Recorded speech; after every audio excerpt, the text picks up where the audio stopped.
देखो देखो भक्तों का किस्मत बदलने वाला है। और हमारे दुबे बाबा के लिए कहना है, अरे आप तो निराले बाबा, अरे रूप भी निराला है। देखो देखो भक्तों का भाग्य बदलने वाला है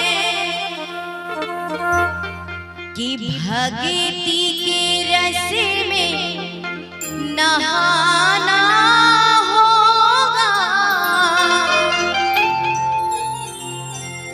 भक्ति के रस में नहाना होगा।